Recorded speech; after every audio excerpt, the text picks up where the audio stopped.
અમરેલી જિલ્લાના સાવરકુંડલા ખરીદ વેચાણ સંઘને 15 દિવસ સસ્પેન્ડ કરવાનો મામલો।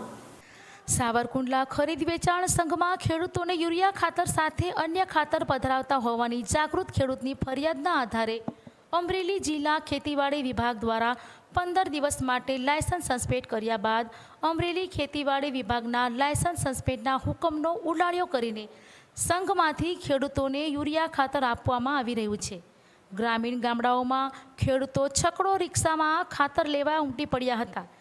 એક તરફ વરસાદના વિરામ બાદ ખેડૂતોને યુરિયા ખાતર મળતું ન હતું ને સંઘને 15 દિવસ માટે લાયસન્સ સસ્પેન્ડ કર્યા બાદ સરકારના નિયમનો ઉલાળ્યો કરીને ખેડૂતોને ખાતર વિતરણ શરૂ થતાં ખેડૂતો ખાતર ખરીદવા પહોંચ્યા હતા ને ખાતર મળ્યાનો સંતોષ વ્યક્ત કર્યો હતો।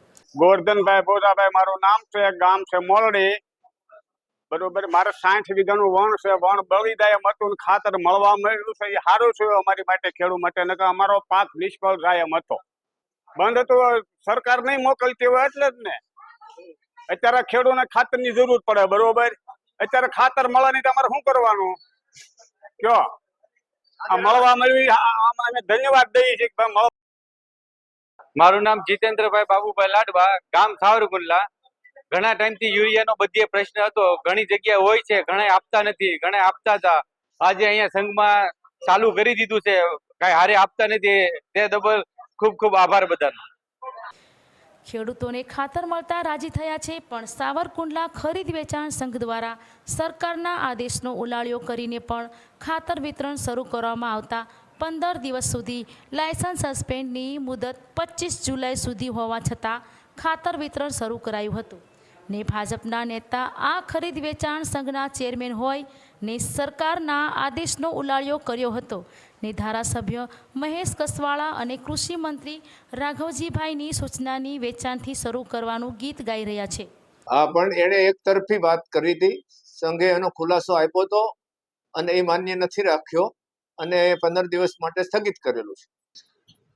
એટલે ખેડૂતો પેલા સતત વરસાદથી પાકને યુરિયા આપી નથી શક્યા અને એની પણ એક અવસ્થા હોય છે, પછી યુરિયા કામ નથી કરતું અને વરાપ થયું ત્યારે જ અહીંથી વિતરણ બંધ છે।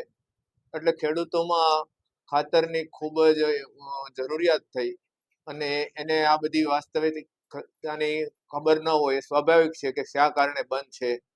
એટલે જબરી ડિમાન્ડ આવતી રોજ અને ખેડૂતોએ ખાતર માટે ભેગા થઈ અને પોતાની માગણી કરી, નાયબ કલેક્ટર શ્રીને આવેદનપત્ર આપ્યું અને આ બધી વાત સરકાર શ્રીમાં પહોંચી છે। એટલે કાલે માનની ધારાસભ્ય શ્રી અને માનની કૃષિ મંત્રીના સંયુક્ત રીતે મને ટેલિફોનિક રીતે જણાવવામાં આવ્યું કે તમે ચાલુ કરી દો ખેડૂતોના હિતમાં। અને આજે સવારે પણ મેં ધારાસભ્ય શ્રીને આ બાબતે વાત કરી કે તો કે નહીં, તમે ચાલુ કરાવી નાખો ખેડૂતોના હિતમાં। અને એટલે અહીંયા ખેડૂતોની લાઈન તો હોય જ છે, એટલે આજે આ ખાતર વિતરણ ચાલુ કર્યું છે। સરકારે તો ના પાડી, તમે ભાજપના નેતા છો, તમે જ કાનૂન ભંગ કરશો। સરકાર, મંત્રીશ્રી અને ધારાસભ્યશ્રી સરકારનો ભાગ નથી તો બીજું શું ને? મંત્રીશ્રીની સૂચના કે અપીલ કે વાત માન્ય રાખવી એ પણ સરકાર પક્ષના જવાબદારની આગેવાનની ફરજ છે। સરકારના આદેશના ઉપરવટ થઈને ખેડૂતોને ખાતર વિતરણ શરૂ કરીને અમરેલી ખેતીવાડી વિભાગના સસ્પેન્ડ લાયસન્સના આદેશનો ઉલાળ્યો કરવામાં આવ્યો, ત્યારે ભાજપના નેતા દ્વારા સરકારના આદેશના ઉલાળ્યા સામે સાવરકુંડલા ખરીદ વેચાણ સંઘની સામે કડક પગલાં ભરવામાં આવે કે પછી જય જય ગરવી ગુજરાત। અહેવાલ નવસાદ કાદરી।